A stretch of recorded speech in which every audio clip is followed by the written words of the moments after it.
grab a seat. Grab a seat.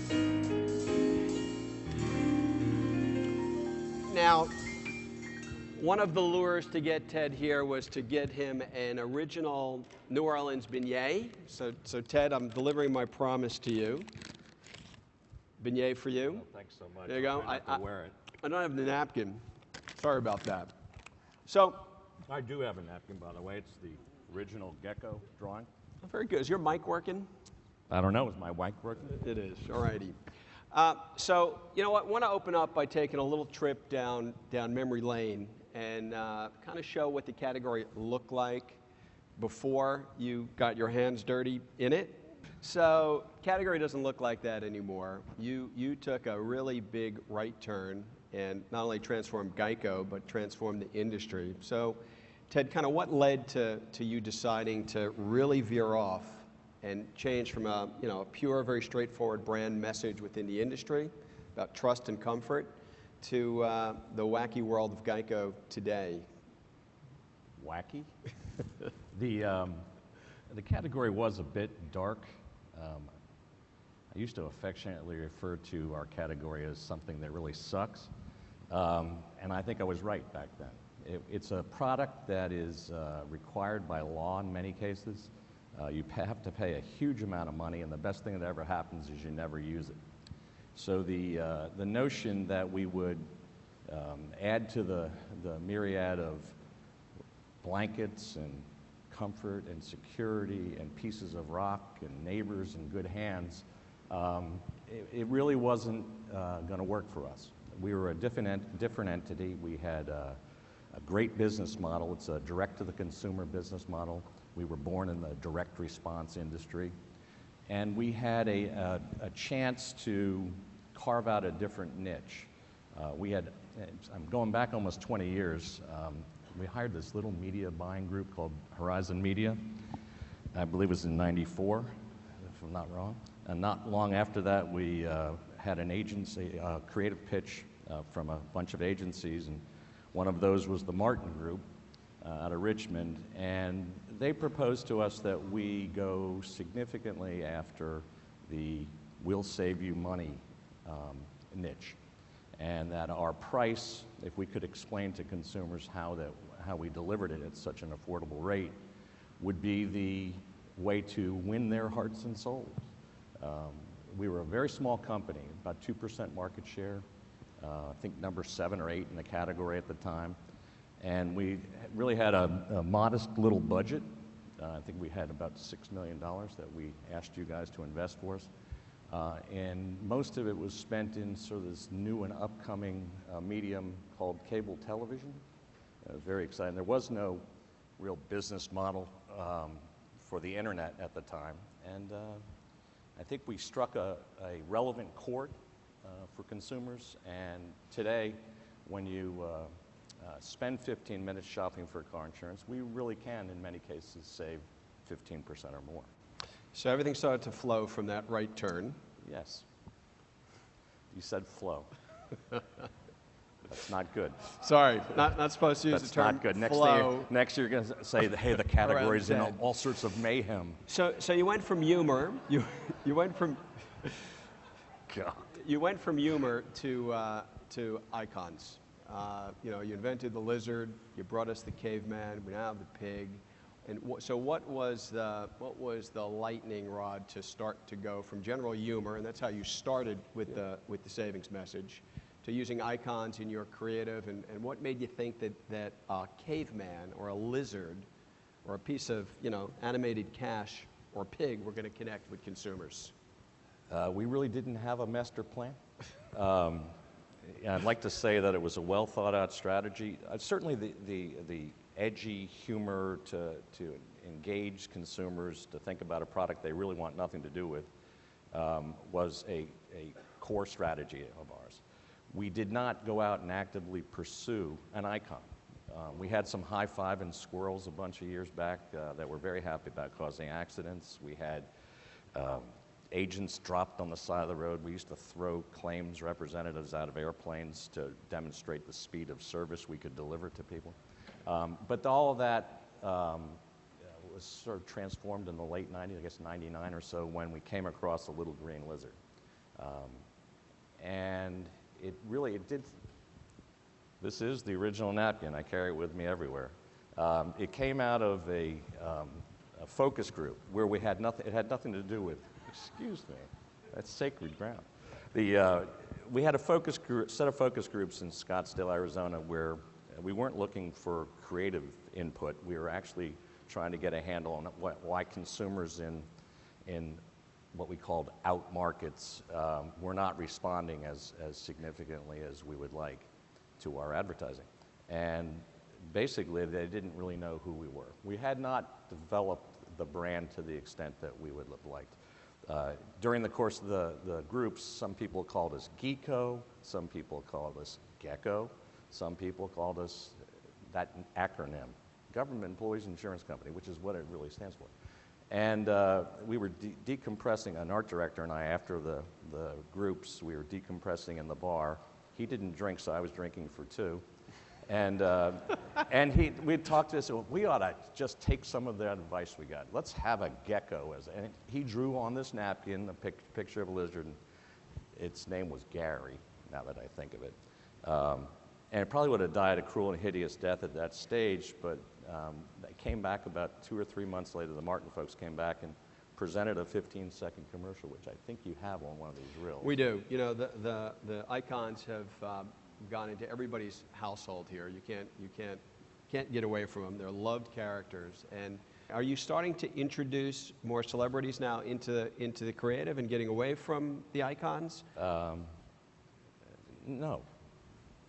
You want a longer answer? If you'd like. Celebrities are a tricky arena to deal with. First of all, our pig has never taken steroids, never taken any performance-enhancing drugs, and that little piece of pile of cash has never beaten his girlfriend.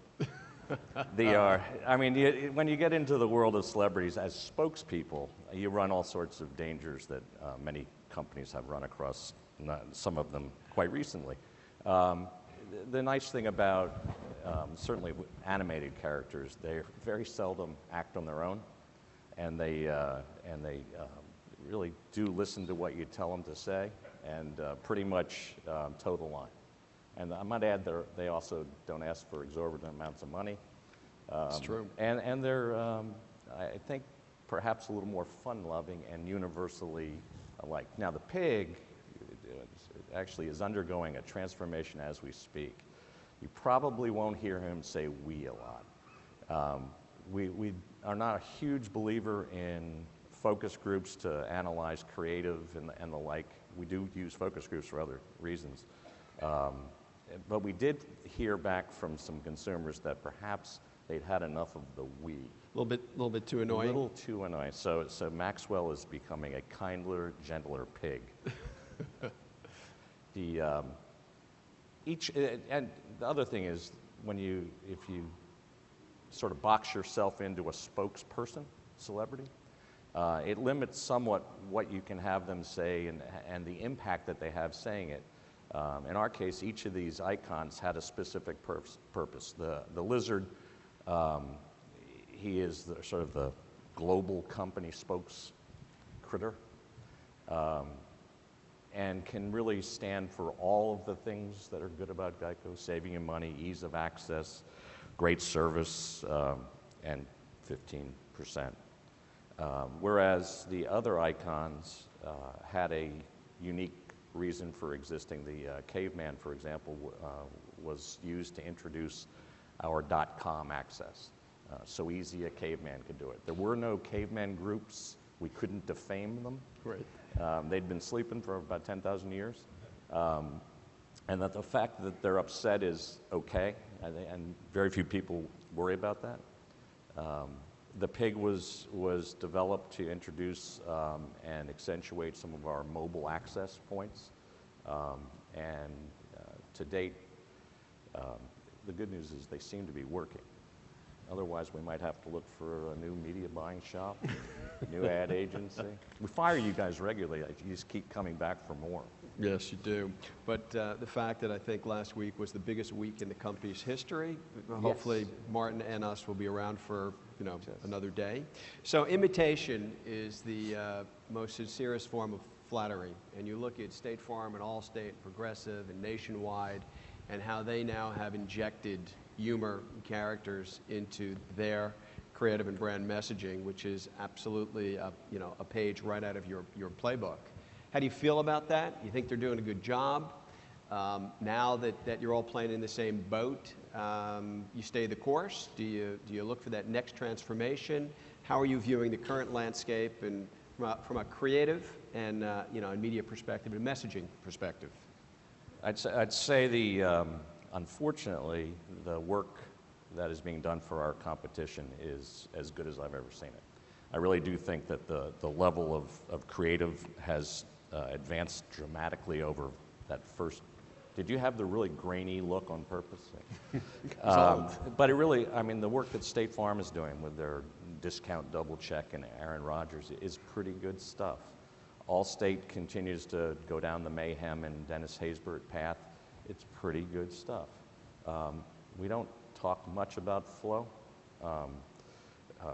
We just don't like her. But she seems to be working for Progressive. They may be a little conflicted. I just recently have seen the talking box, so who knows where that's going to go. It's a category that has blossomed in the world of spending. I mentioned that we used to spend about $6 million a year on network television. I think we spend that in a day in fact, probably more than that. And it's caused everybody in our industry to have to play or be left behind. You referenced the fact that we have our most successful week ever last week. That's a good thing. I get to stay around for maybe another year. I've only been there 29 so far. The nature of our company is that being a direct-to-the-consumer business model, we actually count the stuff daily, hourly. We could tell you how many folks clicked on Geico.com yesterday, and we could tell you how many people used their mobile device and which mobile device it was. It's the information that we now have available to us is dramatically different. It's actually more information than we can manage. I know we've talked about big data and the capabilities that offers going forward. Wrapping your hands around it is maybe the biggest challenge we've got going. We're not smart enough to intelligently manage all of the information that's coming at us, and that's why we go out and try to hire decent partners that understand us maybe even better than we do. Cool. Integrating the icons into television content is something that I think Geico has set the gold standard for doing. Great creative direction for the Martin Agency. Terrific media partners out there who enabled us to use these icons in a very engaging way, and we know that the metrics are off the charts. How important is it to continue to push the envelope in that area? And we're going to show a couple of examples here where we integrated with the pig, with Piglandia on IFC, interesting integration with the Caveman, with Hatfields and McCoys, with the History Channel. Just recently in the Super Bowl, pre-Super Bowl show with Phil Simms and the Pig. And I think we may have one other one up there. But you've become a master at that, and it's now part of your playbook. How's that going? How are we measuring it? And what do you think about the future of that landscape for the brand? I actually think it's maybe one of the more important things that we've sort of ventured off into is the topic of content and entertainment has been significant amongst the earlier discussions. The consumer is less tethered to their television set than they used to be. They've got multiple screens that they can choose to look at and interact with at any one point in time. So engaging an individual within the content that they might be actually watching at the time and interested in is, I think, the challenge going forward, and some of the executions that both you and the Martin folks have helped us come up with are ways to make our media dollar go farther, to further ingrain our brand into the mind of the consumer. again, we're dealing with a category that is so bland and uninteresting in general, that engaging the consumer and causing them to act is the challenge. Only about 20-some% of the people shop for car insurance in any one year. And our challenge at Geico is to make sure that all of them shop us. We're not quite there, but we're getting close. So you've entertained us. You've transformed the category. One last question, Ted. You are, I think, unique in the industry where a lot of client agency relationships have a short tenure. You've been with the Martin Agency and us for close to 20 years each. I think we've had an amazing partnership, but how do you feel that you've been able to continue along that road? You continue to push both partners, but you are unique within the industry with that kind of long-term relationship, which obviously we both value. But what is it that you think makes for the best, longest-lasting relationship? Continued inflow of good ideas.